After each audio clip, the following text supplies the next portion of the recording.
Hi everyone, my name is Vipin. I work on an open source project that I'm going to talk about. But this talk I wanted to focus on enterprise networks, a little bit of what that constitutes, and how can we leverage an enterprise network today to be suitable for containers. And for that, I'll describe a little bit of status quo. There was a good panel here that was describing how slow things are. You want things to be working in split seconds.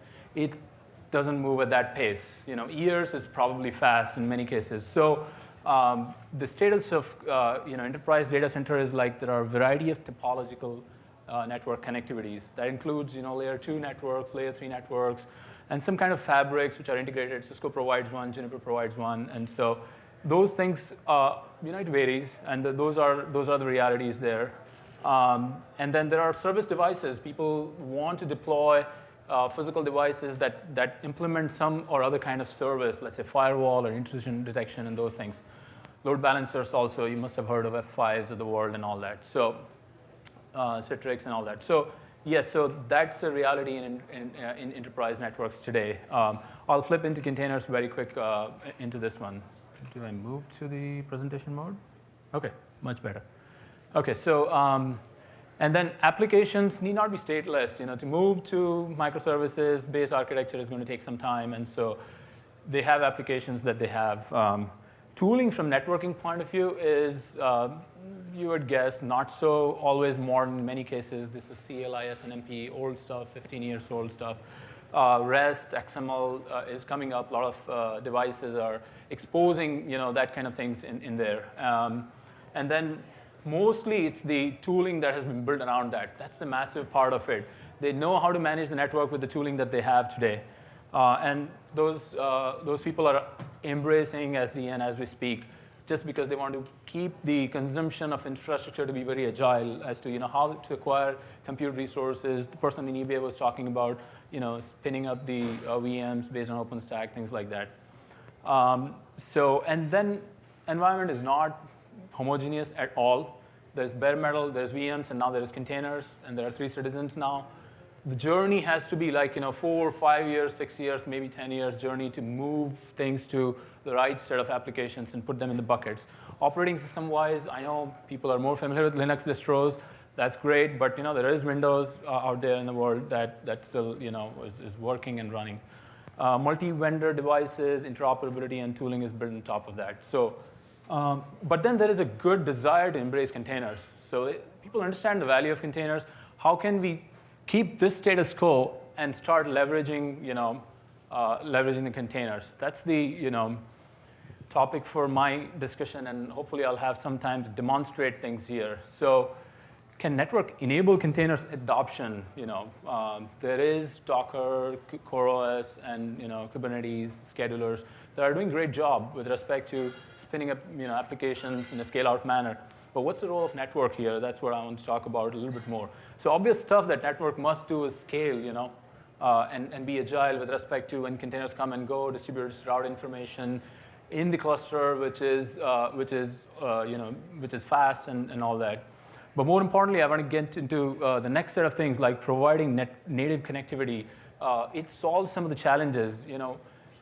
Remember, I was talking about all the tooling that has been built around in today's networks.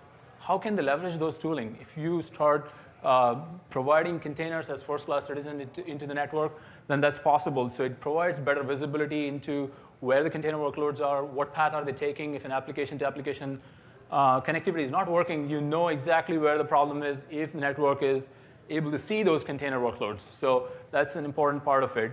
It is also allowing them to use the tools that they are familiar with and migrate to something more sophisticated over the period of time.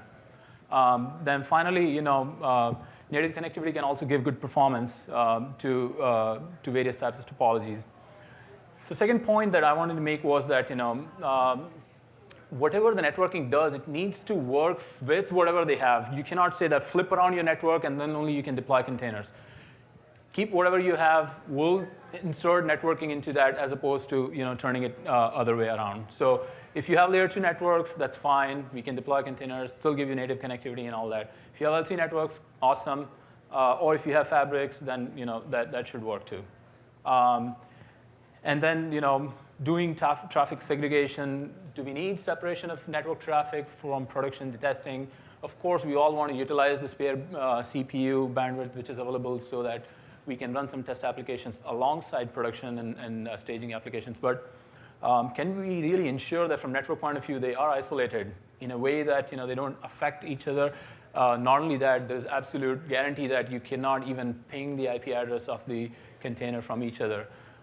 Providing isolation for storage versus network traffic, those things. Have you ever seen, I know etcd is like a controlled traffic, for example. In the cluster that I'm going to demonstrate, etcd traffic should be, is the health of the system. Can you ensure that, that health is intact? An application cannot go and kill that health checking, which is established by etcd. So segregation of that traffic is something networks can do to enable container adoption. In case of VMs, it works in a different way, so I won't go into that. Then finally, allow service insertions, those physical devices that people have.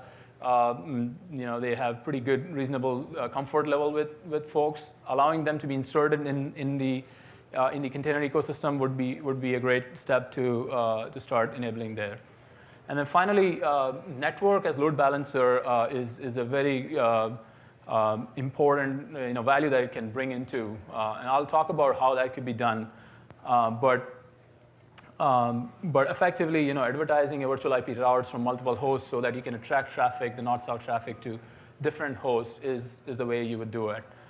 So Contiv, that's something that I'm working on, is an open source effort. It embraces microservices architecture. At the same time, it leverages network in the things that I'm mentioning right up here above. So in order to get to the demo, I'm zooming through fast, but hold on to your questions soon at the demo time. Why is Contiv doing something? How is it doing it? So Contiv is an open flow-based pipeline right in the host. And it provides native layer 3 connectivity. It provides native layer 2 connectivity. Or it could give you overlay connectivity, depending on your choice. And the choice is mostly a runtime configuration. You can go from one to the other in a matter of flip. But why do it? Linux is there, and everything else exists. So why try to do it differently? It is feature-rich, no questions, but it's also extensible, independent of Linux kernel. So I can go and add features to the OpenFlow pipeline without having to wait for a standard Linux release. That's my very big reason to do it.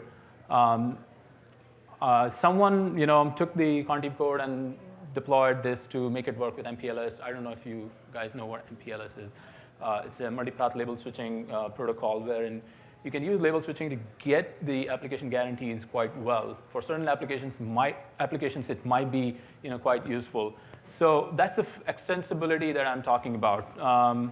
How to do it? We use standard OVS OpenFlow-based Linux, KLMs and pipeline, which has been built in for years, I would say, and been baked in since like 3, 4, 5 years maybe.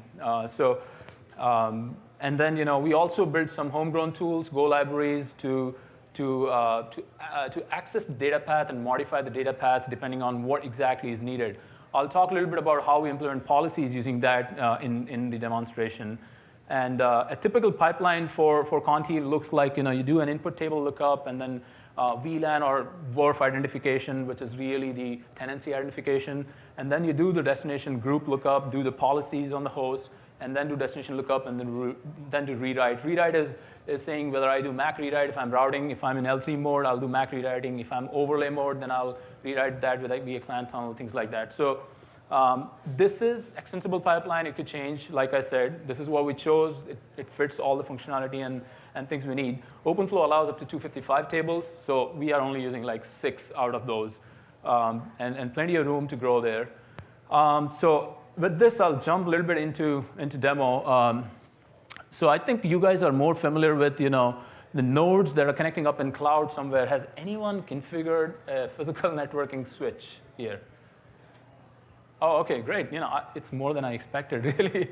That's good, because what we are going to do in this demonstration is, I'll spin up containers on these two CoreOS machines, and Contiv itself uses etcd to keep its state store information with respect to when policies are configured and when various attributes or intent is configured. That's where we use etcd for.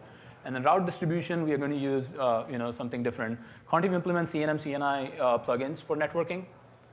And so life under the cloud is how it's going to look like for our demonstration here right now. So what we have is two physical switches interconnected through a physical wire, of course. And then hosts are directly connected to these Nexus, which is Cisco Nexus devices that we use in our demonstration here. And the protocols that we use to distribute the host routes is eBGP, just so that we can communicate the host route information and also get the virtual IP that I was talking about to distribute, how you can achieve load balancing using that. So let's keep this topology in mind. 1111 is 9K1, and 9K2 is 1121, and 254 is the host BGP loopback IP. And there's OSPF running. Of course, this could be any network here, and things will work almost as is at that point. So with that, let's jump to, OK. So here's my etcd cluster. Can you guys see this? OK, so I have a 3-node CoreOS cluster. And I'm on Contiv node 1, which is a CoreOS node. And what I have done right now is configure. I've just typed in a very simple thing. So I've configured a few things already in this setup here. If you see that, I've configured 2 networks, and I've configured a web policy here, which we are going to leverage. And web policy basically go ahead and deny ICMP and deny all TCP, but permit 8888 and 9999 ports. And we'll go and change this policy as we deploy containers after containers are up and running. So what we are going to do with this is first go ahead and spin some containers in that belong to this network.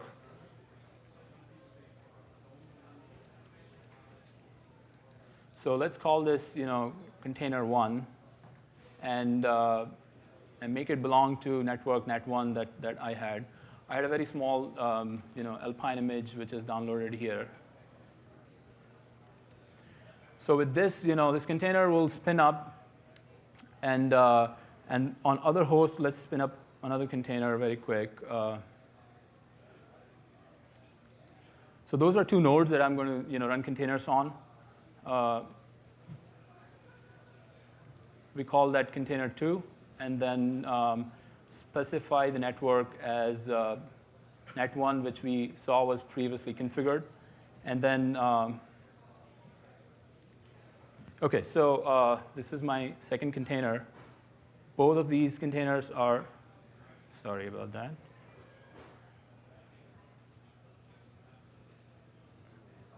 Yeah, there is a typo here, which means this is a live demo. OK, so what happens is I think I had a few more containers running here before, but this is our container that we launched just now, which is about 51 seconds ago. So if we were to get into this container,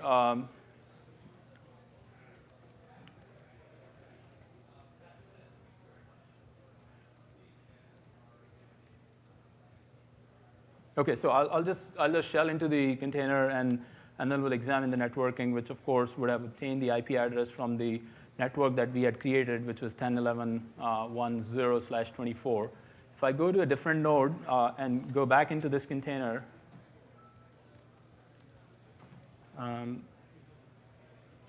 exec.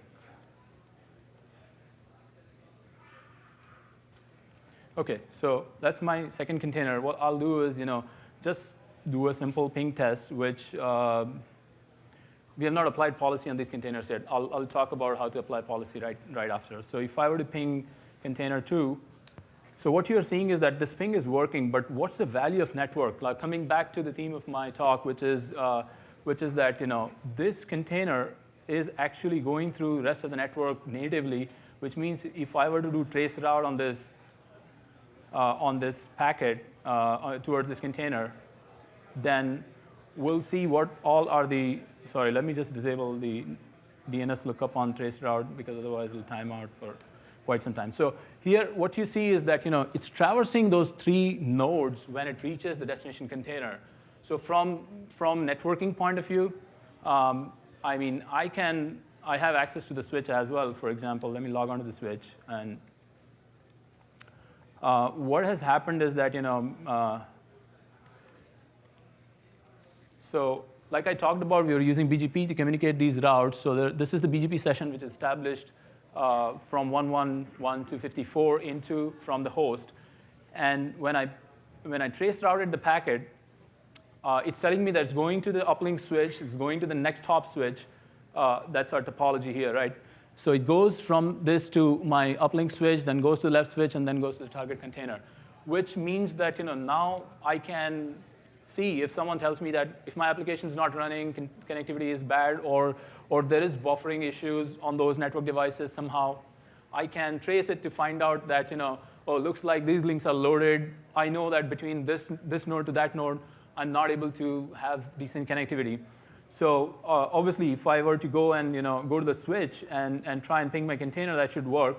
So this also provides me native connectivity to containers right from the host. So if I were to ping 10.11.1.5, I mean, if it is DNS integrated, we could have picked just the name. But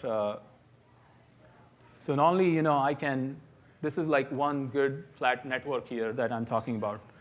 So this is basic stuff. You can spin up containers. You can see what's happening in the network natively and all that. Let's try and do something more from the point of view of what all we can play with here. So for that, what I'll do is, remember I was showing you that I've created a policy already using the netcurdle utility that Contiv provides.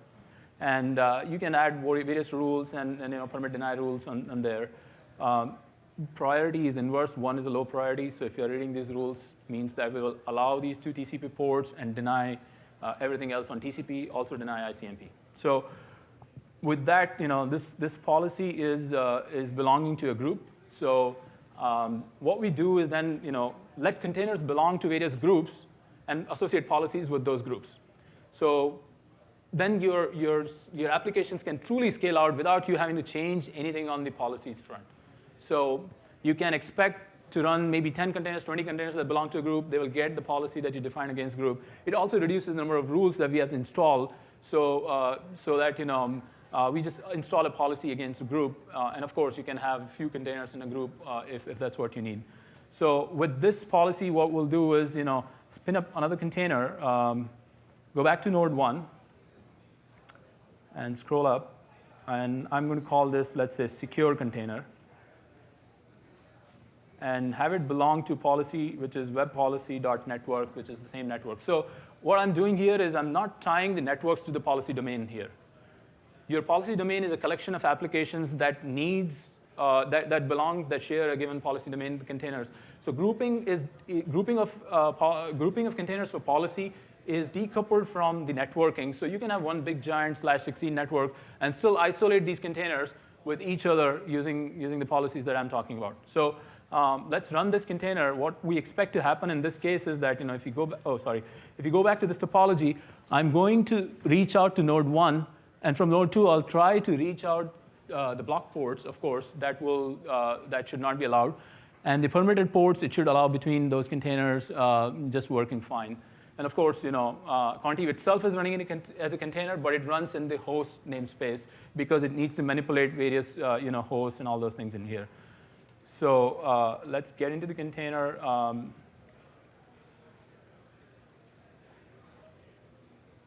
OK, so you see that this container also got the IP from the same network. But the policy is applied towards this network because he belonged to web.network thing. So if we were to go back into this container, which we were running here before, and try to, for example, ping this address, it should not work if everything is good. The reason it is not working is because of the ICMP policy that we applied that denies it. So we'll go and muck around with that and permit that to see how it starts to work back again. So let's verify the positive part of it first before we do that. Has anyone used Netcat utility? OK, great. So Netcat is a utility that maybe hackers use once they get into your network to scan which ports are open in your network. And I'm going to use the same utility to see which ports are open towards my web container here, right? So again, I'll skip the name resolution and VW and timeout of 1 second. And to the same IP, which was my secure container, and give, let's say, I'm giving some arbitrary port here, 8088, or let's give 77. So this port, this TCP port is, wait a second. Let me, hold on a second. So,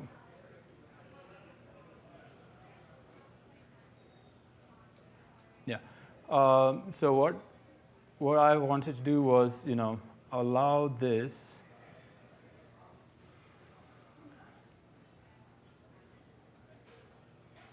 Timer 1 second, 11.7.888. This should be allowed. This should be allowed. It should time out. What is happening is that if you pick any other port, let's say any arbitrary port, it should time out on this.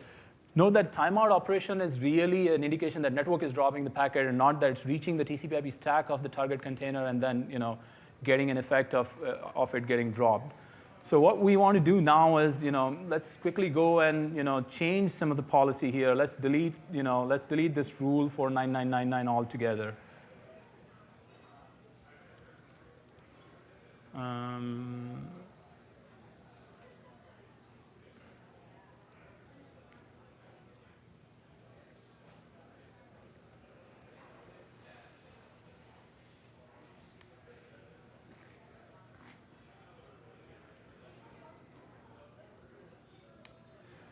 So this will remove my rule. So whatever rule number 2 was there, which was allowing my port 8888 here, should go away. So now my rule's like 9999 there.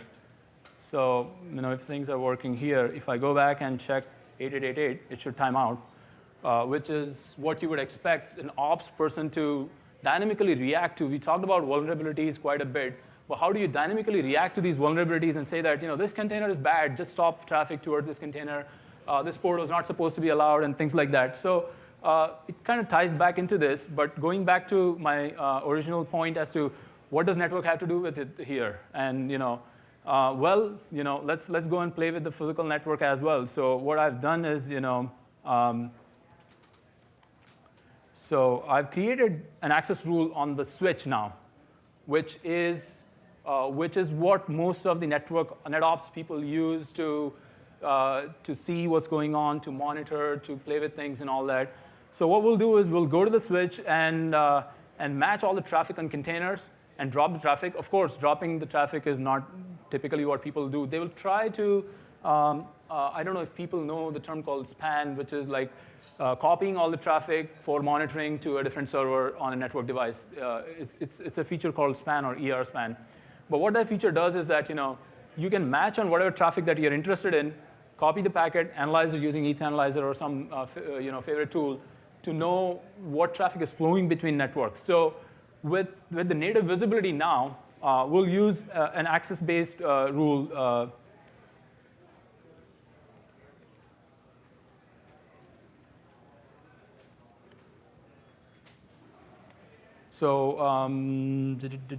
OK, let's try and see all the access lists, right?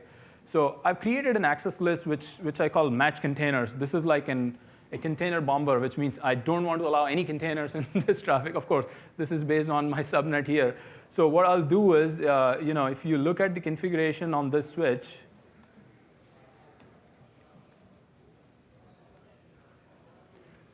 so ETH11 is the interface, if you remember. That's the ETH11 interface is the one that is going up to the switch. So that the one where we have connected 111.24. So what we'll do is on this port, we'll go and drop all container traffic. And of course, you will typically, like I said, match these rules to maybe not drop, but do some kind of debugging analytics and all that based on that. So let's jump into ETH 1.1 and apply the IP access group. Match.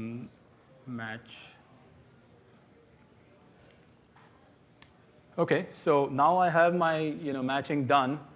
So what we will see is that you know how 9999 was working before? That should not work now if Switch is doing the right stuff, which is to say that because of that visibility, you can expect networking tooling. That whole ecosystem that I was talking about for enterprise networks are certainly magically available for container workloads, and migration, which is the biggest problem, can be achieved if we embrace some of these things.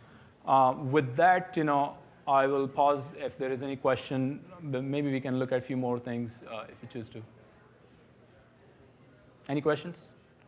I have one question. Question? Yeah, I'll repeat the question. Go ahead. So, when you applied the policy rule and you updated the IP tables on the host namespace, Mm-hmm. you updated the policy on the host namespace. What if my application is running in a cluster of nodes? Then how would that policy get applied? OK, two questions. First one is that, like I talked about, I'm not using IP tables, actually. I'm using OpenFlow pipeline. So yes, you can apply that on the host. Your second question is that if you apply these on hosts, how do I do it in a distributed way? It is done in distributed way, actually. If you remember, I applied the policies from node 3, and it was applicable for containers that are scheduled on node 1 and node 2. So going back to the goodness of CoreOS, I'm using etcd to distribute that, right? So what I do is whenever you configure policies in the cluster, we push that into etcd, and then fetch it. Whenever a container comes up, we fetch it from etcd to then apply locally. So does that answer your question? Yeah. OK, great. Any other questions?